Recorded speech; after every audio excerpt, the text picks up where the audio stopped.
Assalamualaikum semua. Hai. Bersama cikgu lagi. Hari ni kita akan masuk tajuk baru. Yeay.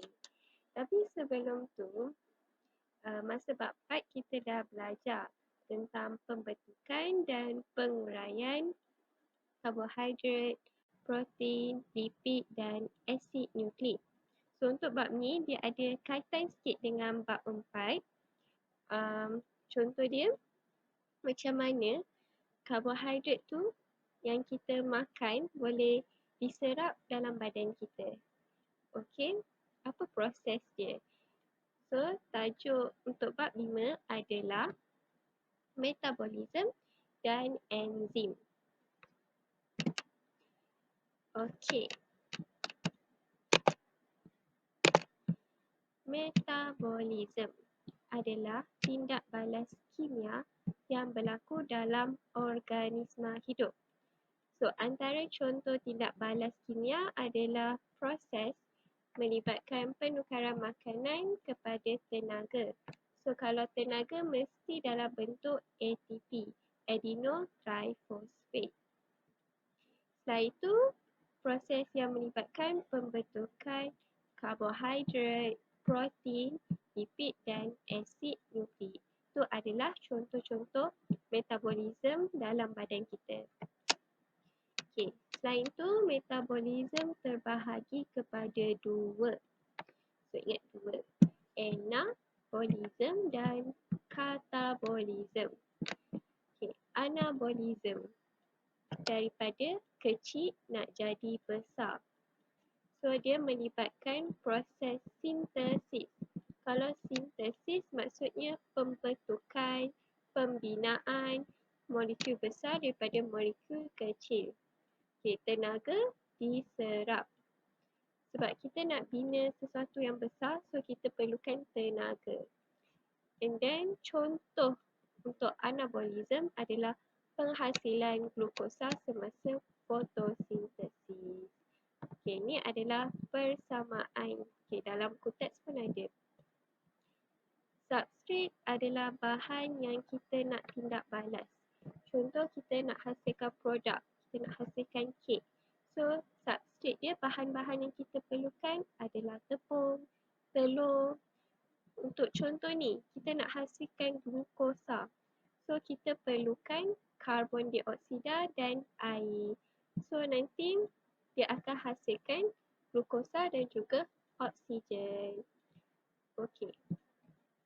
Untuk katabolism. Kata kita nak pecahkan. Okay, penguraian. Daripada besar nak jadi kecil. So, kata melibatkan proses penguraian molekul besar kepada molekul kecil. So, tenaga dibebaskan. Contohnya, macam anabolism tadi kita nak hasilkan glukosa melalui proses fotosintesis. Tapi untuk katabolism, kita nak penguraian, kita nak breakdown glukosa tu untuk hasilkan ATP, tenaga, melalui proses respirasi. So, ingat, kalau penghasilan glukosa, proses dia fotosintesis. Kalau nak hasilkan tenaga daripada glukosa, proses dia respirasi.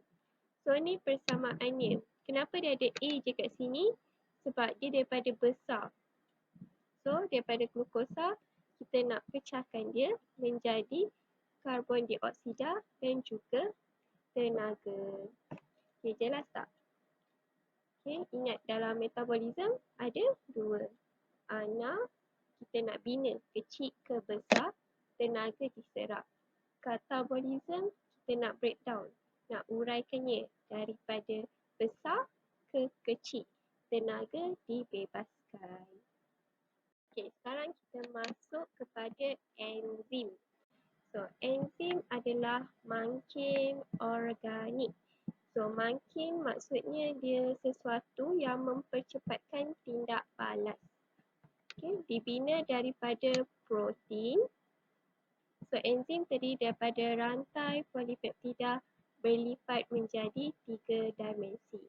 Ingat tak lagi dalam topik protein, kita belajar struktur protein. Ada 4. Primer, sekunder, tertiary dengan quaternary. So, untuk enzim, dia tergolong dalam struktur ketiga, tertiary. Sebab apa? Sebab polipeptida berlipat menjadi 3 dimensi. So, contoh ni adalah enzim, bentuk enzim. So, dia ada alpha helix dengan beta tisu berlipat. Okey. Selain itu, bahan tindak balas yang tadi cikgu cakap, substrate. So, dalam enzim ada tapak spesifik, tapak aktif. Okey, yang bentuk ni. So, lain enzim dia ada lain tapak dia. So, tapak ni fungsi dia, substrate dia akan bergabung kat tapak ni. So, bila dia bergabung, dia akan membentuk kompleks enzim substrate. Contohnya, main jigsaw puzzle. So, puzzle ada bentuk yang tertentu yang boleh padan dengan dia punya corak. So, kalau kita ambil puzzle lain, dia takkan muat kat bentuk yang dia nak. Jelas tak? Okay. Macam juga enzim. Enzim dia ada tapak aktif dia. So, tapak aktif ni dia very specific. Dia kena ada substrate yang boleh padan dengan tapak aktif, baru dia boleh membentuk enzim, kompleks enzim substrate untuk hasilkan produk. So, kalau dia tak padan, dia tak boleh nak hasilkan produk. Okay, jelas tak? Okey, sekarang kita pergi penamaan enzim. So, biasanya enzim ni akhir dia mesti ada frasa ACE. Contoh dia, kalau substrate dia laktosa, so enzim dia lactase. Dia berdasarkan substrate yang dia akan tindak balas. Lagi, sukrosa, sucrase. Kalau maltosa, maltase. Lipid, lipase. Tapi ada juga sesetengah enzim yang tak ada ACE kat belakang dia. Sebab enzim ni dinamakan sebelum sistem penamaan diperkenalkan. Contohnya pepsin, trypsin dan renin. Dia tak ada ACE kat belakang. So, yang pepsin ni dia, pepsin, trypsin dan renin ni dia untuk substrate protein. Okay, dia digest substrate protein. Okay, ciri-ciri umum enzim. Pertama, enzim bertindak dengan pantas. Tadi kita dah tahu kan, enzim adalah makin organik, mempercepatkan tindak balas. Okay, yang kedua, enzim diperlukan dalam kuantiti kecil dan boleh digunakan semula. So, selepas tindak balas, bila dia dah hasilkan produk, enzim tu bebas untuk bergabung dengan substrate lain untuk hasilkan produk lain. Okay. So, dia boleh reusable, boleh digunakan berulang kali. And then, struktur enzim kekal tidak berubah atau tidak dimusnahkan selepas tindak balas. So, lepas tindak balas, dia tak berubah bentuk, dia sama saja. So, tapak aktif dia pun akan sama sahaja. Okey, untuk ciri yang keempat ni biasa dia akan tanya dalam soalan. Kenapa tindakan enzim adalah spesifik? Ataupun nyatakan ciri-ciri umum enzim. So, enzim ni spesifik sebab dia ada tapak aktif. Okey, hanya substrate yang mempunyai bentuk yang saling berpelengkap. Okey. Yang ni cikgu highlightkan, bentuk yang saling berpelengkap dengan tapak aktif enzim boleh bergabung. Macam contoh yang cikgu bagi tadi, puzzle. Hanya puzzle yang ada corak tertentu boleh muat untuk kita lengkapkan puzzle tu. Okay. So, hanya substrat yang ada bentuk tertentu yang boleh padan dengan tapak aktif enzim. Okey. Yang kelima, cofactor diperlukan untuk enzim berfungsi dengan baik. Cofactor ni contohnya macam kita manusia. So, kita pun perlukan suplemen macam vitamin lain untuk kita lebih sihat. Sama juga dengan enzim ni. Dia perlukan cofactor ni untuk berfungsi dengan baik. Kalau tak ada cofactor ni, dia tak dapat nak function. So, contoh-contoh cofactor adalah ion magnesium dan vitamin B. Okey. Setelah itu, enzim adalah tindak balas berbalik. Contoh, substrat nak jadi produk, kita guna enzim. Boleh juga daripada produk kita nak hasilkan substrat. Okey. Lain, tadi kita dah belajar pasal cofactor. Sekarang, aktiviti enzim boleh diperlahankan atau dihentikan oleh perencat, inhibitor. So, bila ada perencat ni, dia tak dapat nak bergabung dengan substrat untuk hasilkan tidak balas. So, contoh perencat adalah logam berat, merkuri dan plumber. Okay, last kali. Enzim ialah makin biologi yang mempercepatkan tindak balas kimia. So, makin something yang mempercepatkan tindak balas. Catalyst. Okey, macam ni. Bila cofactor contoh magnesium melekat pada enzim ni, dia dapat berfungsi dengan baik. Dia dapat bertindak balas dengan substrat untuk hasilkan produk. Tapi bila perencat pula melekat pada enzim, so enzim tu tak dapat nak bergabung dengan substrat untuk hasilkan produk. So dekat sini produk tak dapat dihasilkan. Okey. Seterusnya. Okay, macam metabolism. Metabolism ada dua, anabolism dan katabolism. Enzim pun ada dua juga, intrasel dan extrasel. So, keyword untuk intrasel in, dalam. Kalau enzim extrasel, exit, keluar. So, apa yang maksud E dengan exit tu? Untuk enzim intrasel, sel tu hasilkan enzim dan dia akan guna untuk diri dia, untuk kegunaan sendiri. Contoh, enzim hexokinase digunakan dalam proses glycolysis semasa respirasi sel. So, sel tu nakkan tenaga.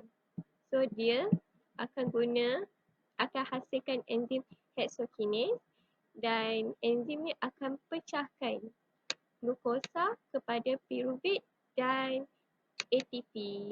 So, glycolysis ni boleh rujuk dalam buku teks. Muka surat 88. Dia ada penerangan pasal glycolysis. So, untuk extrasel pula. Sel tu hasilkan tapi untuk kegunaan luar sel. So, dia hasilkan tapi orang lain yang guna. Contohnya, enzim trypsin. Sel pankreas yang hasilkan tapi dia akan hantar kepada duodenum untuk mencernahkan polipeptida. So, jelas tak? Kalau enzim intrasel untuk kegunaan sendiri. Extrasel dia hasilkan tapi untuk kegunaan luar sel. Dia bekerja. Okay, sekarang ni kita nak tengok macam mana enzim extrasel dihasilkan. Contoh tadi, macam mana enzim trypsin dihasilkan oleh sel pankreas kemudian dihantar kepada duodenum untuk mencernahkan polipeptida. Okey.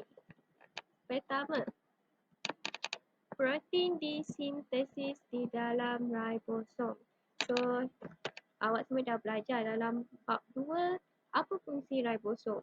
So, untuk sintesis protein, dalam topik lepas pun, cikgu ada terangkan sikit macam mana protein tu dihasilkan daripada DNA. So, dekat situ pun ada melibatkan ribosom. So, ribosom ni ada pada jalinan endoplasma kasar yang macam jerawat-jerawat ni. So, cikgu kalau nak ingat beza endoplasma kasar dengan endoplasma licin, smooth, cikgu ingat kalau kasar dia ada macam jerawat. Kalau smooth, muka dia flawless. Dia tak ada jerawat. So, jerawat-jerawat ni adalah ribosom. So, pertama, protein disintesis di dalam ribosom. Yang kedua, protein yang telah disintesis memasuki lumen jalinan endoplasma dan diangkut menerusinya. So, yang ni lah.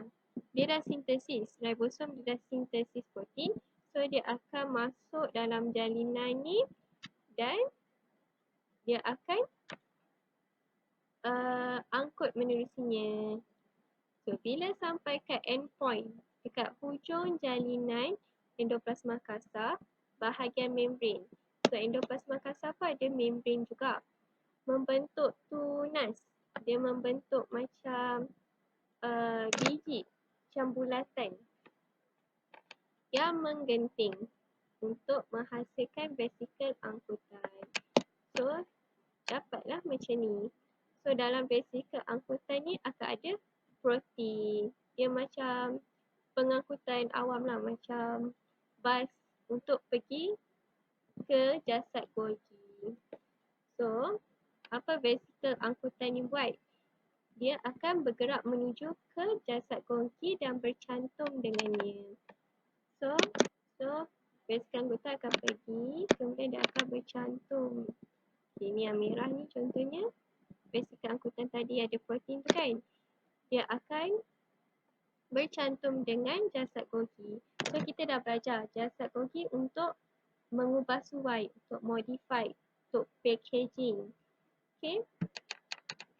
So, dalam jasad Golgi, protein tu akan diubah suai menjadi enzim.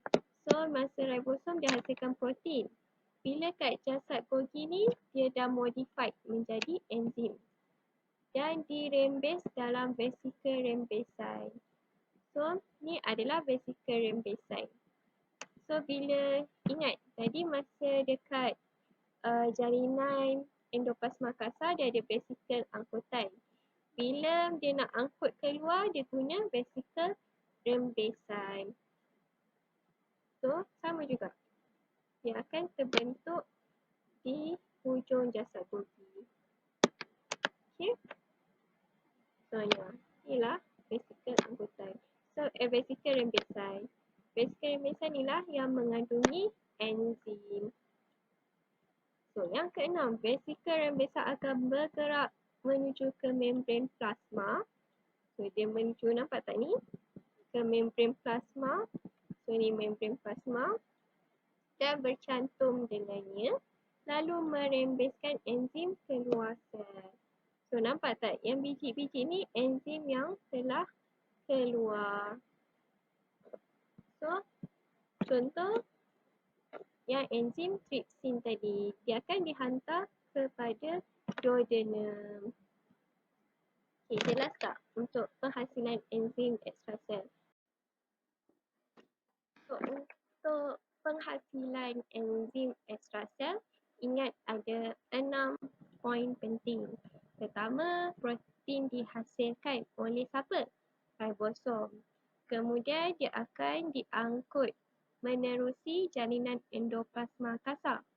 So, sampai dekat hujung membran, dia akan membentuk vesikel angkutan. So, vesikel angkutan yang akan hantar protein tadi kepada jasad Golgi. So, sampai kat jasad Golgi, protein ni dia akan modified. Dia akan ubah suai menjadi enzim. So, kat enzim dekat jasad Golgi pun ada lagi satu, vesikel rembesan. So vesikel rembesan ni pula akan hantar kepada membran plasma untuk angkut enzim keluar sel. So bila sampai dekat membran plasma, vesikel rembesan akan cantum dan keluarkan enzim tadi. So contoh enzim trypsin untuk digunakan oleh duodenum. Okay, jelas tak? So ingat dia punya 6 poin ni. Okay. Sekarang kita masuk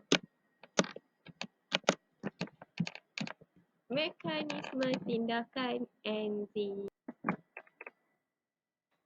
So, kita kena ada enzim. So, enzim tadi cikgu dah terangkan dia ada tapak aktif. Kemudian dia akan bertindak balas dengan substrat. Kat sini kenapa cikgu guna segitiga? So, sebab segitiga yang akan muat dalam bentuk dalam tapak aktif. Cuba kalau bulat, bolehkah dia padan dengan tapak aktif ni? Tak boleh kan? Ataupun segi empat, tak boleh juga. So ingat enzim ni dia sangat spesifik. So dia hanya boleh bergabung dengan substrat yang mempunyai bentuk berpelengkap dengan tapak aktif enzim. Okay, contoh enzim ni dia bergabung dengan pizza. Pizza ni adalah substrat. So bila dia bergabung, dia akan hasilkan kompleks enzim substrat. Kemudian bila dah dapat produk, enzim ni bebas untuk bergabung dengan substrat yang lain. So mekanisme tindakan enzim, so dia menggunakan kunci mangga dan kunci hipotesis. Kenapa mangga dan kunci? Sebab hanya kunci yang spesifik sahaja boleh buka mangga tu. Betul tak? Kalau kunci tu tak ada shape pada mangga tu, dia tak boleh buka. Sama juga dengan enzim dan substrat. Hanya substrat yang ada bentuk berpelengkap boleh bergabung dengan enzim. So pertama, substrat yang spesifik menghampiri enzim. Yang kedua, dia akan bergabung dengan tapak aktif dan membentuk kompleks enzim substrat. So tidak balas berlaku dan produk berhasil. So kemudian produk meninggalkan tapak aktif dan enzim dibebaskan pada akhir tidak balas. So dia nampak tak, dia kekal sama bentuk dia walaupun dah habis tindak balas. So kenapa ada dua arrow? Macam tadi cikgu ada cakap pasal ciri-ciri enzim, dia boleh berbalik. Okey, contoh kita ada enzim maltase. So enzim maltase, substrat dia mestilah maltosa. So kita nak hasilkan produk, kita nak breakdown maltosa ni. So substrat akan bergabung, maltosa akan bergabung dengan maltase membentuk kompleks maltase maltosa. Kemudian akhir dia akan hasilkan dua glukosa. Ingat tak lagi? Glukosa campur glukosa dapat maltosa. So boleh juga dia daripada glukosa ni dia nak hasilkan maltosa. So dia ada enzim lain pula. Okay. Sebab dia proses berbalik. Kita boleh breakdown atau kita nak bina. Okey. Dalam enzim kita ada tenaga pengaktifan. So tenaga pengaktifan ni adalah tenaga yang diperlukan untuk memecah ikatan dalam molekul substrat sebelum tindak balas boleh berlaku.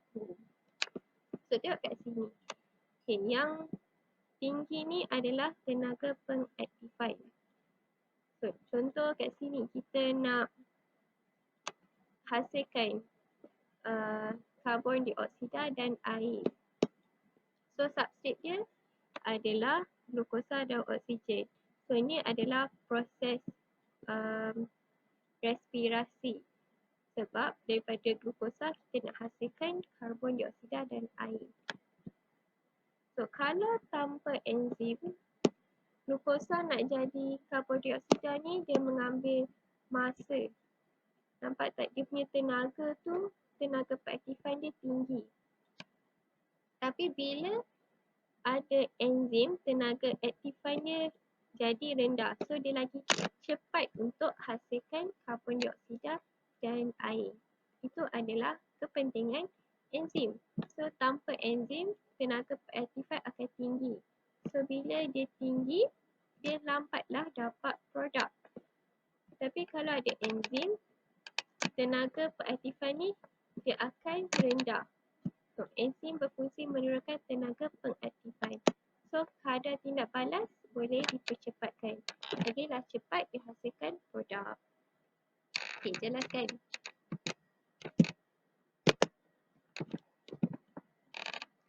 Okey, sekarang kita akan masuk faktor mempengaruhi mekanisme tindakan enzim. Ada 4 faktor. Suhu. Okey, faktor pertama adalah suhu. Pada suhu yang rendah, kadar tindak balas yang dimungkinkan oleh enzim adalah rendah. Kadar tindak balas maksudnya enzim dia bergabung dengan substrat untuk hasilkan produk. Maknanya tindak balas dia dengan substrat rendah. Okey, tapi apabila suhu meningkat, nampak tak daripada 0 ke 10 ni, dia kadar tindak balas dia semakin meningkat. Sebab tenaga kinetik molekul substrat dan enzim turut meningkat. Tenaga kinetik ni maksudnya dia bergerak dengan lebih laju. Okey. So, bila dia bergerak laju-laju enzim dan substrat, so dia akan ada pelanggaran berkesan. So, substrat tu dapatlah mendekat pada enzim dan akan hasilkan produk. So, tu sebabnya kadar tindak balas semakin meningkat. Sebab dia tenaga kinetik dia pun meningkat. Dia lagi laju untuk bergerak. So, kadar tindak balas antara enzim dan substrat meningkat.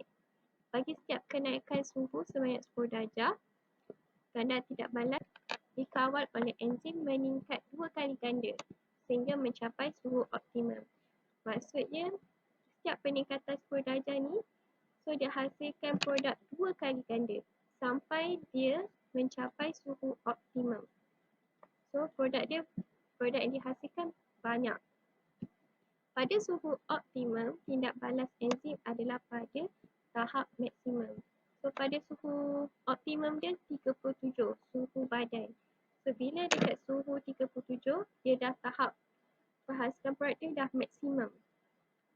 Okey. Maknanya produk yang dihasilkan pun dah maksimum. Selepas mencapai suhu optimum, peningkatan suhu akan mengurang. So, nampak tak? Lepas 37 ni, dia punya kadar tindak balas semakin berkurang. Sehingga 60 degree. Bila 60 degree, dia dah berhenti. Aktiviti enzim berhenti. Sebab enzim ternyah asli. So, ternyah asli ni maksudnya dia dah tak boleh digunakan. So, sebab ikatan kimia dalam molekul enzim terputus pada suhu tinggi. So, bila dekat 60 degree Celsius, dia dah tak jadi bentuk 3D tu. Tapak aktif enzim dah berubah. So, substrat tak dapat dah nak bergabung dengan tapak aktif. Sebab tapak tu dah berubah bentuk. So ingat pada suhu rendah tindak balas pun kurang. Tapi bila dia semakin meningkat, so tindak balas dia 2 kali ganda sampai 37 degree Celsius. So lepas 37 tu dia kurang balik. Kurang sampai 60 langsung dihentikan. Sebab tapak aktif dia dah berubah bentuk. Dia tak kekalkan 3D shape dia. Okay, jelas tak? Okay. So, seterusnya, ni adalah enzim dalam bentuk 3D. Tapi pada suhu 60 degree Celsius, dia dah jadi ternyah asli. Kalau dalam bahasa Inggeris, denatured. Maknanya, dia dah tak jadi bentuk 3D dah. Tapak aktif dia pun dah berubah. So, substrate tak dapat nak bergabung untuk hasilkan produk. Okey, faktor kedua adalah pH. So, enzim bertindak dengan paling berkesan pada pH optimum. So, enzim dia ada pH dia tersendiri. Contohnya, amylase dia berfungsi pada pH 6.8, pH neutral. Kalau pepsin pada pH acid, iaitu 1.5 hingga 2.5. Kalau trypsin pula dekat duodenum, dia bertindak optimum pada pH alkali 8.5. So, bila ada perubahan nilai pH, contohnya terlebih asid ataupun terlebih alkali, tapak enzim dan permukaan substrate dia akan berubah cas hidrogen. So, nanti kita akan tengok dalam slide seterusnya dan menyebabkan kompleks enzim substrate tidak dapat dibentuk. So, dia akan pulih bila cas tu kembali optimum. Contoh kalau amylase, dia akan pulih bila pH dia neutral balik. Okay.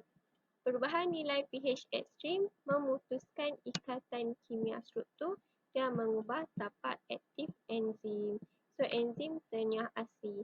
Kalau terlebih asid ataupun terlebih alkali, dia akan mengubah bentuk tapak aktif. So, enzim tak dapat nak melekat dengan substrate. So, dia ternyah asli, tak berfungsi lagi. Okey, contohnya. Okey, ni gambar rajah enzim. So, dalam keadaan asid, so bila pH rendah, so dia ada banyak hidrogen ion. So, hidrogen ion ni akan melekat pada tapak aktif yang negatif. So, dia akan mengubah cas negatif ni kepada positif. Okay, macam ni. So, sekarang enzim dia bercas positif. So, substrate pula dia bercas positif. So, bila positif dengan positif, dia tak akan melekat. So, tak akan membentuk lah. So, dia tak dapat membentuk kompleks enzim substrate. Sebab dua-dua bercas sama. Kalau satu negatif, satu positif baru boleh melekat. Faktor ketiga adalah kesan kepekatan substrate. Okey, maksudnya di sini bilangan enzim sama. Tapi substrate dia lagi banyak. Contoh kat sini, kita ada 5 enzim. Nampak tak? Substrate yang warna merah tu lagi banyak daripada enzim. So, bila benda tu jadi, kadar tindak balas pun akan meningkat. Sebab bila dia semakin banyak, lagi banyak pelanggaran substrate dengan enzim. So, substrate akan melekat pada tapak aktif dan hasilkan produk. Tu graf dia makin meningkat. Tapi, bila dia mencapai tahap maksimum, okay, bila nampak tak? Makin lama dia makin straight, makin malar. Sebab dah tak ada tindak balas. pada tahap maksimum, kepekatan enzim menjadi faktor penghad. Sebab enzim sedikit, substrat banyak. So enzim ni akan tepu. Semua tapak dah digunakan. So dia pun dah penat buat kerja. Bila dia dah penat, dah tak ada tindak balas. So selepas mencapai tahap maksimum, semua tapak aktif enzim tepu. Dah semua tapak aktif dah digunakan oleh substrat dan terlibat dalam tindak balas pemakinan. Maksudnya semua dah full. So substrat yang lain tak dapat nak bergabung dengan tapak aktif. So dia boleh tingkatkan bila kita tambah kepekatan enzim. So macam mana kita nak naikkan dia balik, kita kena tingkatkan bilangan enzim. So barulah yang substrat lain ni dapat bergabung dengan enzim untuk membentuk kompleks enzim substrat dan last sekali hasilkan produk. Faktor terakhir ialah kepekatan enzim. Apabila kepekatan enzim ditambah, so kat sini enzim banyak, substrat dia sama je. Okey, kadar tindak balas enzim akan meningkat.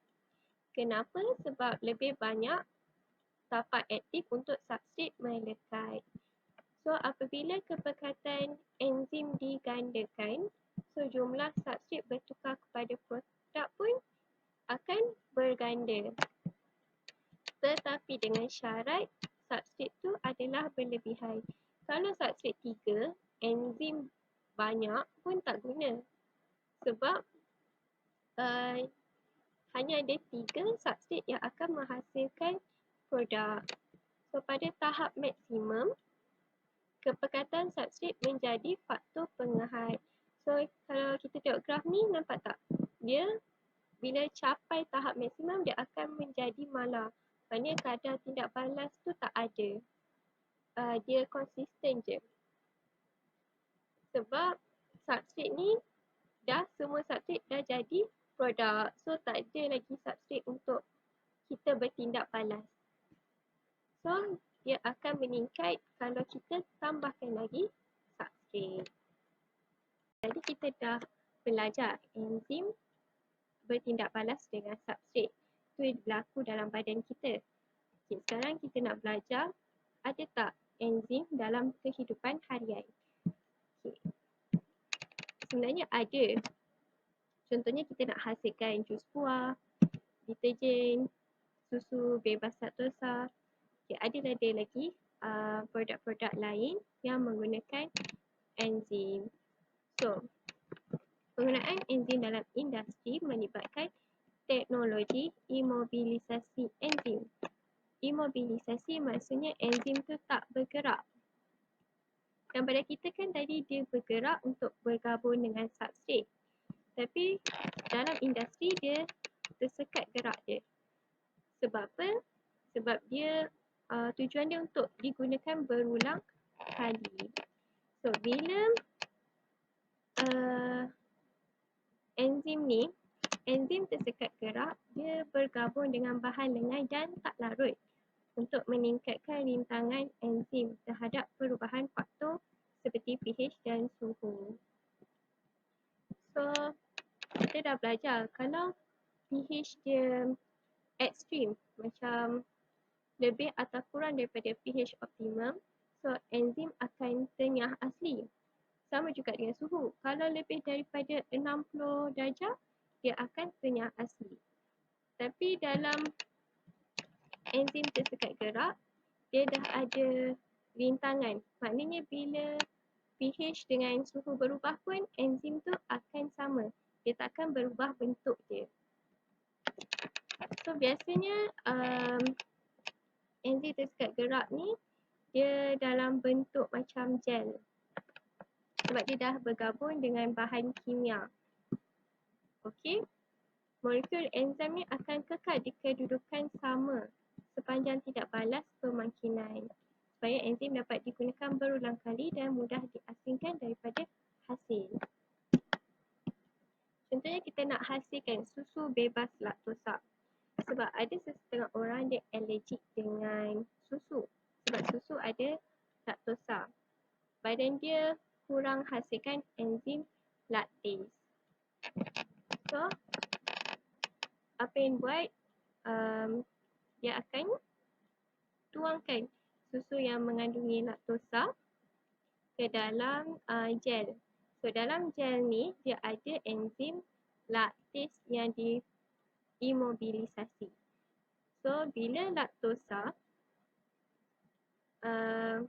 bergabung dengan laktase, so kita akan hasilkan glukosa dan galaktosa. Ingat tak lagi dalam topik karbohidrat? So, dapatlah susu yang tak ada laktosa sebab kita dah uraikan dia menjadi galaktosa dan glukosa. So, contoh susu bebas laktosa adalah susu soya. Ini dibuat daripada soya. Okey, contoh-contoh enzim dalam industri. So, pertama, industri pemprosesan daging ikan. So, dia akan guna enzim protease. Sebab apa? Protease ni dia akan cernakan protein. So, daging ikan adalah contoh protein. So, protease ni dia akan digunakan untuk melembutkan daging, mengasingkan kulit ikan. Yang kedua, jus buah. So, jus buah enzim dia pektinase dan selulase. Sebab tujuan dia untuk menguraikan pektin dan selulosa serta melonggarkan ikatan dalam dinding sel. So, dalam dinding sel kita ada selulosa dan pektin. So, bila ada pektinase dan selulase ni, dia akan uraikan pektin dan selulosa dan melonggarkan ikatan pada dinding sel. So, kita dapat meningkatkan kualiti jus buah. Okay, yang ketiga, penghasilan produk kulit. Contohnya, handbag leather. Dibuat daripada leather, kulit. Okay, dia guna enzim trypsin. So, enzim trypsin ni dia akan mengeluarkan bulu daripada kulit haiwan untuk produk kulit. So, dia untuk asingkan bulu daripada kulit. Sebab kita nak kulit je untuk hasilkan handbag ke kasut. Okay. Yang keempat, pharmaceutical dan perubatan. Untuk buat ubat, dia guna enzim trypsin untuk merawat keradangan. Okay. Yang kelima, pembuatan biodeterjen, pencuci baju. So, dalam pencuci baju deterjen ada lipase, amylase, protease dan selulase. Dia untuk menyingkirkan sisa minyak. Contoh, terkena minyak masak, protein, kanji atau kotoran lain daripada pakaian. Itulah pakaian kita bersih je sebab ada enzim-enzim ni. Kalau sisa minyak, enzim lipase. Kalau kanji, amylase.